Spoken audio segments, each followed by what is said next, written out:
So hi, this is Matt Stait, and again, we're talking about the Festival of Martial Arts, and we're starting to introduce some of the people that are going to be giving talks, workshops, seminars, and things at the event itself. And it's with great pleasure I introduce Rick Dubidat to you, and great happy to have you here with us today, my friend.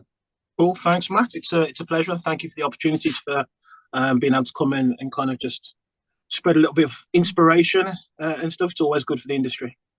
No, that's great. No, we're looking forward to it. So you're going to come and give a workshop talk because we're doing both physical skills and things, but we're also doing a business area, a marketing area where people can actually expand on their knowledge and hopefully learn some things that's really going to benefit them, but not in a sort of sleazy, unpleasant way, which sometimes people think that's what marketing is all about. That's what business is all about. And it's not. And that's one of the things that I wanted to sort of really start on with you is if you could give people a brief overview of what it is you do and how you do it. Okay, so as Matt said, my name is Rick Dubidat. I'm the head coach and owner and founder of the Martial Art Business Growth Network. Now, I've been doing business coaching for I think it's about 8 years, 7 years now, coming up to that. Coached everything from accountancy firms through to fitness gyms, dance studios, and behavioural specialist authors, which was an interesting one. And obviously lots and lots and lots of martial arts school owners. And that's my area of genius. So the way that I do that, it's not the usual, oh, book a call and then we'll have a call once every 2 weeks and then we have a chat, you ask a question, I give you an answer, then you go away and then you're left on your own for 2 weeks. I don't believe that is the most effective or ethical way of doing what I do for me personally. I know other people are different, but that's fine. I feel that to get good at anything like business, you need to immerse yourself in it without getting overwhelmed and have constant guidance so you can move at the pace that resonates with you as an individual. And that's my big thing. That's my kind of USP. So we do that with weekly calls, check-ins, group calls, emergency calls, one-to-one. If anybody's not hitting targets, there's a level of accountability in there. There are different levels, but at a certain level, there's accountability as well. So that if we see that things are dipping or not going in the right direction, then you will get a call to find out what's happening and like give you some guidance to move forward. Because we're about the results. If we're not about the results, then what are we doing? Just having a chat every week. So that's how we operate, and it's about having a wholesome community that isn't focused on, oh, I've got 10 million members, because it's irrelevant. Because how much are you charging? How profitable are you? How many staff members do you have? It's completely irrelevant. Everybody's scenario is different. How much time do you want to dedicate to your martial arts school? Yeah. How much of a life do you want? How much stress do you want to have? How much? It's everybody's a unique individual. So we focus on profitability and efficiency and actually building a life, because we get one shot at life. Life is way, way too short to be just like work. Yeah. You've got to have fun with it, and we get one shot at making a difference on this planet. I'll get off my high horse now. No, I agree with you fully. I think, I think to be able to do something that you love in a way that you love to do it is more important than the number of students sort of thing. There are many different metrics that you can look at to weigh something up, and that's not the only one. I agree with you wholeheartedly on that. I personally have spent tens of thousands of pounds on mentorship and all kinds of things like that to try and better my understanding and stuff. And it's crazy when you look at it that you've got, especially in the martial arts world, you've got all of these people that fully understand that if they want to get better at martial arts, they find somebody who's good at it and learn from them. But then when you talk about this side of it, there seems to be this sort of pushback against it, which I find really interesting. How do you feel about that? It is crazy. It is. Yeah, that's. I think that's the best word for it. It is crazy. It's the equivalent of martial arts students and coming and having a look at what you do in your school and going, you know what, actually, I can do this all by myself. I'll work it out as I go along. I can jump on YouTube or maybe watch Cobra Kai and pick up a move or two. And people are actually doing that when it comes to running their business. Everybody needs somebody to guide them and mentor them. Nobody knows everything, and there is only one way of doing anything. We all know this. However, there are levels. And I've got a mentor. I've got several mentors, actually, for different areas. and I'm constantly working on myself day in, day out. I read, my library is ridiculous. I love reading, I love educating myself, and I love growing. Because I realize that I'm not the finished article, and I'll never be the finished article, but it's about enjoying the journey. But I can only do that if I have somebody to tell me what the next logical step on that journey is, so that I don't make massive mistakes and set myself back 5 years, or if I'm in an area of my life that's not working right, why do I want to stay there and try and work it out? If somebody can just say, well, just do this, this, this, and you can solve that issue, then surely I want to take that shortcut and just benefit from other people's knowledge. That's why I called my coaching group the Martial Art Business Growth Network, because that's what it is. It's a network of people. It's a flat structure. Yes, I head it, I run it, I do all the coaching and all that kind of stuff. I've got a couple of sub-coaches. But I learned from those guys, just from them reminding me about things, keeping me grounded about certain things, and sometimes giving me a reality check. Because my business is running on autopilot and I've got a decent team and got a manager working for me and everything, it doesn't mean anything. I still need that reminder that maybe you need to go and check to make sure that this is working. So it's that network that I love in the community. Because a big thing that's been happening recently that I've seen more and more is the mental health of school owners being affected by just running a martial art business. Yeah. And this is after the pandemic, where we're healing from the pandemic, but there's still a lot of overhang. There really, really is. People still scrambling to get back up there. And thankfully, I mean, the guys in my network, they're flying. They're doing really, really well. They're so supportive, and it's just a good atmosphere. And we have a laugh while doing it, because life needs to be fun. Yeah, it's cool. But yeah, totally agree. Well, we're going to get on to hopefully a little bit about what your sort of subject matter is going to be in your presentation, workshop, talk, whatever we want to call that. But I wanted to sort of dig into this just a little bit more, because it's such an interesting topic, and there's so many sort of divisive areas in and around it, and quite a lot of those that divisive thought process is based on sort of misconceptions, I think. So one of the biggest and the best is if you're going to be successful, you've got to be a McDojo. There is no such thing as a McDojo. That's my opinion. Simply because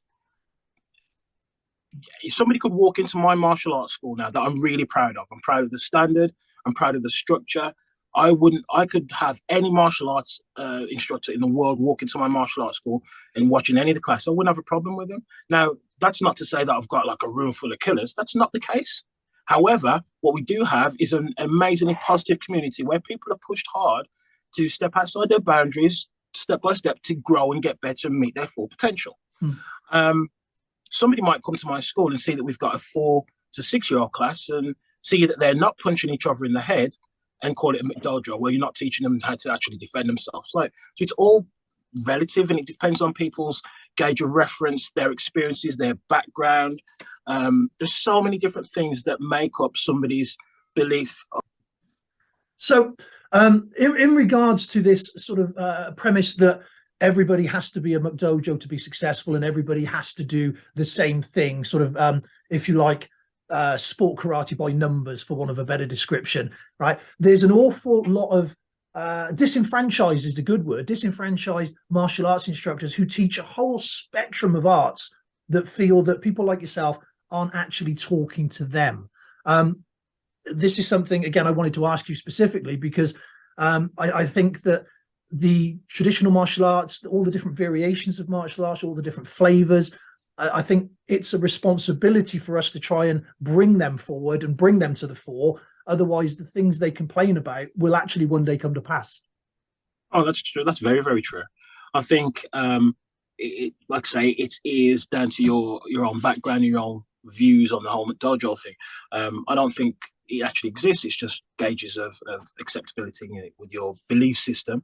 But with the traditional schools, they do have a responsibility to make sure that the values that they are teaching are being passed on and put out there a little bit more than they are, because I don't think they're represented enough on the grand scale of the martial art world. And it's unfortunate that they're getting overshadowed by the more, I hate to say modern, because modern is kind of a positive thing because it's just Yeah. different. More the modern like kind of variants of the traditional arts, because that's what they are. The variants, not completely new. Mm. So my advice would be to those traditional schools, or maybe some of the smaller traditional schools that don't think that kind of the world applies to them, that it does apply to you, because you have a lot of lessons that newer school owners need to hear. A lot of ways that you're running your classes that are gold dust, and it's our unique selling point. The way that the discipline is put in, the language, the level of communication, the level of detail and understanding, the lineage that's dying. Mm. I was so proud of, like, I'm still proud of saying like who my instructors were, and I learned this from this instructor, and then they learned it from this instructor. But unfortunately, things like that are dying, and I do think things like this need to be pushed to the forefront. So if you're a small school owner or you're a traditional school owner and you've kind of don't think that you fit into this new martial art world, you do. You are kind of on the hierarchy. It's got nothing to do with student numbers. It's got nothing to do with the most recent thing that's been on TV. It's to do with kind of, you were there before everybody else. What you were teaching has probably been around a lot longer than the new art. So come to the forefront, get out on social media, get around people, and talk about your values and how you make a difference in your community, because they need to hear it. They really, really do.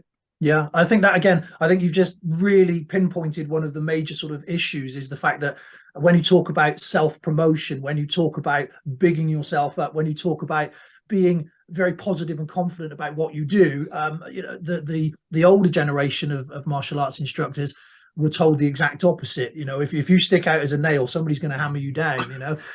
So that's something that needs to be overcome. So how would you look to achieve that? Well, I think it's just a case of, first, it comes down to understanding that you do hold value for a lot of people. People do want to hear what you have to say. Nobody's going to ridicule you or embarrass you. Putting yourself out there is fine. If people like what you say, excellent. If they don't, then that's their prerogative.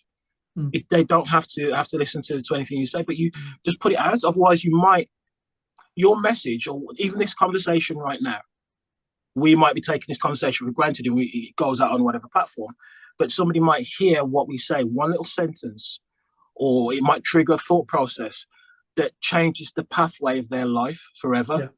And as dramatic as that sounds, this is how we need to think about the opportunity of being able to get out there. Mm. Yeah, when we back, like, 30 years ago, when there wasn't any social media, we didn't have the opportunities. You had to do like flyers and talk to people, etc., etc. Then there was a lot of myth and all that stuff surrounding the martial arts. Nowadays, we have an opportunity that you need to capitalize on.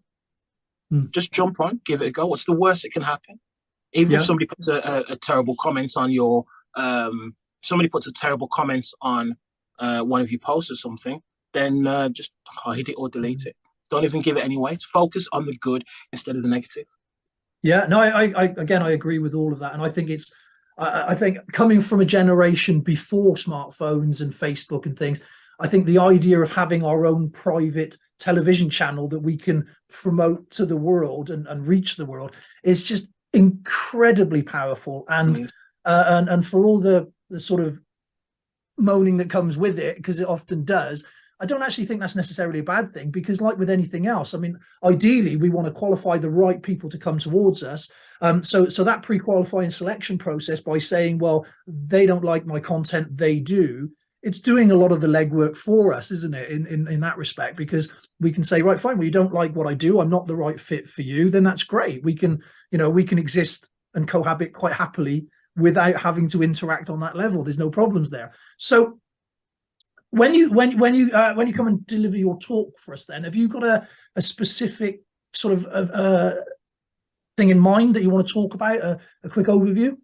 Yeah, well, the quick overview is about the topic we've just been talking about, which is how to grow a martial arts school with systems and all that kind of boring stuff, but ethically. You don't have to be reactive. We're going to look at the 5 levers that you can pull and focus on to get clarity on what you should be doing day to day, week to week, month to month. And if you do this correctly, the result would be that you don't need to look or get inspired by other people's posts or comments and stuff, because you have clarity in what you need to do to get to where you need to be. And that's the thing, where you need to be, not what everybody else is doing. Because as we said before, all schools are individual schools run by individuals that have different experiences, different backgrounds, and different wants and needs in life. There's no one cookie cutter approach to life. So what makes us think there's one cookie cutter approach to running a martial arts school when we have so many random entities, i.e. students and people that we're dealing with, to manage and nurture and grow? So yeah, that's what the talk's going to be about. And then what will happen is it's going to be more of a workshop based. So instead of me standing there lecturing, it will be workshop based. I'll have some worksheets for people to use and take away, so that they go back, have things to look at and think, yeah, I know what I need to do. I just want to give a lot of value so that actually help people if they need it. And if they don't, that's cool. Come along anyway, and you'll get some kind of new ideas of approaching how to approach your business life. Yeah, fantastic. Well, there's just chatting to you, you get value. So the idea of being able to come along, get a worksheet, and actually do something proactive in that moment to take back with you is a great idea. And one of the things that I I want to try and encourage is for the entire event. By the way, this isn't just for the business and marketing section. This is for the entire event. What I really want to try and encourage is for people to just open their minds a little bit, step into the things that are a little bit uncomfortable. If you haven't trained in a certain system before, don't feel afraid of looking foolish, right? Nobody really cares. Enjoy it, have fun, involve yourself in it. Because one of the things that I find quite sort of difficult, if you like, is whenever I go to these bigger events and you get the instructor will do their session and then they won't engage with anything else. And I try and want to avoid that. And the same applies with this. So if you're an instructor, if you're a club owner, if you're somebody thinking about doing these things and you think, well, actually, I don't want to take that pathway, then just open yourself up to the idea of it. Have a listen to what Rick's got to say, and just put the idea in your mind, because like you said, it's one of those where having somebody that's able to point you in the right direction and shave years off the learning curve. I mean, the value of that is just, well, you can't put a number on it, I don't think. No, you really can't. You really, really can't. You don't have to struggle. You don't. That's the thing that we kind of, again, as an industry, we haven't really switched on to. You don't have to struggle running your martial arts school. It's just about having some clarity and going along your path in the right way that's best for you, avoiding the pitfalls that will normally happen within a martial art business. Now, let's face it, the martial art business is not that complicated compared to other industries. It's getting a series of doing a series of things right and well and consistently. So it's knowing how to avoid the pitfalls. And if somebody else has already been there and done that and made the mistakes, and trust me, I have over the past 20 years, I've tried everything, and I've scaled up to like lots of full-time centers and then satellite centers, and it's massaged my ego, and one day in each center just to check on everyone because it sounds good to tell people. I've been through all of that, and then you get to the realization that like, there's got to be a better way. So if I can get you past all of the fluff, so to speak, or my swallowing, or the fluff, and just getting you moving forward quicker, then I'll quite happily help anybody. But open your mind to it. There are so many things that are happening in other industries that, if applied to our industry, will take it into the next millennium. That we need to start networking a little bit more. We need to start talking and listening, opening our ears, our minds, and our hearts to how we can improve our industry, because it's going to improve us as individuals as well. Yeah, I think that's the key, isn't it? I think it's critical that regardless of the size of your club and how big you want it to be, because not everybody wants a 500 student super center and spends most of their time managing a staff. A lot of people don't actually want that, So for the main sort of thing for me is that people are keeping up with the way things are done, so you mentioned earlier about years ago, before social media, we'd be putting posters in the local newsagent's window, that sort of thing. And at the time, that was sort of the height of marketing for most clubs, whereas these days we have all of these wonderful technological advances. We're speaking now, as an example of that, unheard of, that's just not that long ago, really. But when you think about us when we went through lockdown as well, and that wonderful word pivot that everybody suddenly had to start putting in the lexicon. But when we look at that and we look at the things that we've learned from that journey, and we look at the way now that a lot of places are doing things, there's now this sort of duality between the traditional people on a mat and the use of modern technology and how we communicate and how we keep our students happy and how we work on retention, all those kind of things. Now, when we look at that, what do you think that that's the way forward, embracing the modern way and using that as, you know, leveraging that the best way we can? There's a saying that I can't remember who said it. Might have been Dave Colvars or maybe some marketer. It's probably a marketer before Dave Colvars. Meet people where they are is one that resonates with me, especially when I'm approaching marketing. And what that means is times have changed, people have changed, expectations have changed. The way people receive information, onboard information, and how seriously they take a piece of information, that's completely changed. So if we don't move with the times and understand that we can get our message out faster and more efficient in a more effective way to a bigger audience, just all we need to do is compromise, then we're missing that opportunity to reach the new generation. And if we don't reach the new generation or the next generation properly, then everything that we know, or the values, or the lessons, it's going to get lost. It really will, because if just look at it now, I mean, like when I came up through the martial arts, I started accumulating martial art instructionals and tapes. You're probably the same, Matt. Yeah, absolutely. So VHS tapes and books and everything. And I still have that massive library of hundreds and hundreds and literally hundreds, covering every single range of martial arts possible. When I show it to my son, he's 13, so he's new to he's not new to martial arts, been trained since he could walk, but he's new to this age. He can't believe it. He's like, why didn't you just get all of this online? It's like, because online didn't exist then, son.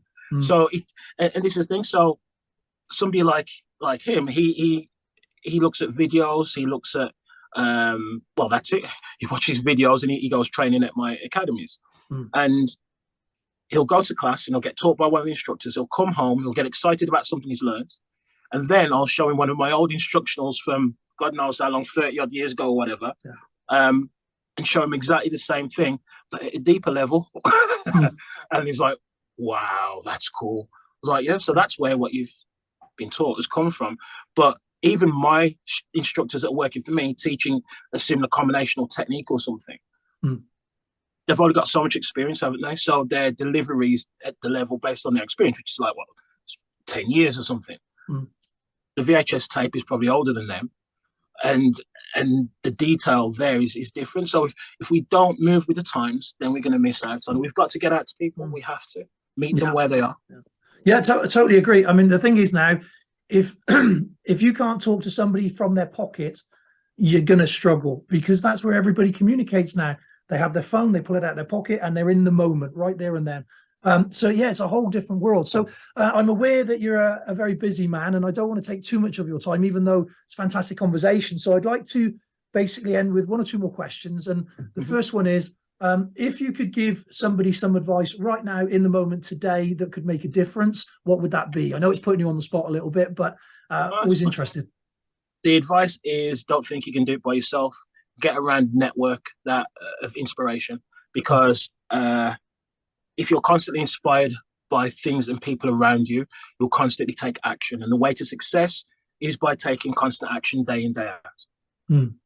Absolutely.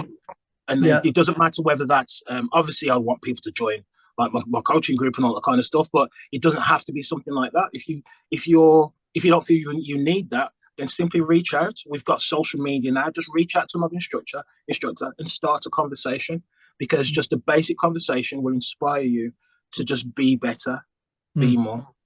So that's my piece of advice. Yeah, and a fantastic piece of advice it is. I mean, that compound effect is a very real thing, isn't it? Just chip away on a daily basis and off it goes if you just keep at it. So fantastic. Now, the next question is, how can people reach out and contact you? So you mentioned social media, but how would they specifically get in touch with you if they want to know more? Okay, there are two ways that you can get in contact with me. You can just DM me on Facebook or add me on Facebook. It's Rick, R-I-C-K, Dubidat, D-U-B-I-D-A-T. Just message me. Or you can book a free 15-minute, it's like a booster call. And in that booster call, we give you, we'll listen to what your initial problem is now. So only book a call if you've got an actual issue. Don't book it just for a chat. And in that, I'll give you one strategy, or one of the coaches will give you one strategy to move your business forward. They're not going to try and hard sell you. It is a booster call. The reason why it's not a hard sell is because we feel that if we give massive value and we show you that we're actually amazing at what we do, which we think we are, everybody does, but we think we really are, then eventually you'll come and work with us anyway.